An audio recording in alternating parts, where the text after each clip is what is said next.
আল্লাহ পাক বলছেন, হে ইবলিস, কিসে তোমাকে নিষেধ করলো, কে তোমাকে বারণ করলো আদমকে সেজদা করতে, যাকে আমি সেজদা করার আদেশ করেছি? কি জন্য করলে না? সোজা কথায়, তুমি কি জন্য সেজদা করলে না আদমকে?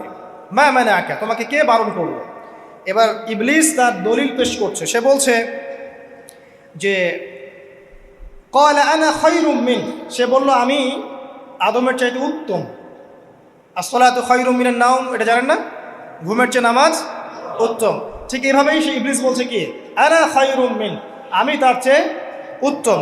কি কারণে উত্তম? খালাকতানি মিন নার ওয়া খালাকতাহু মিন তিন। হে আল্লাহ, আপনি আমাকে সৃষ্টি করেছেন আগুন দিয়ে, জিনদেরকে কি দিয়ে সৃষ্টি করা হয়েছে? আগুন দিয়ে। ফেরেশতাদেরকে কি দিয়ে? নূর দিয়ে। তাহলে এখানে প্রমাণ হলো যে ইবলিস কিন্তু ফেরেশতা নয়। আমাকে সৃষ্টি করেছেন আগুন দিয়ে, ওয়া খালাকতাহু মিন তিন, এবং আদমকে সৃষ্টি করেছেন তিন, মানে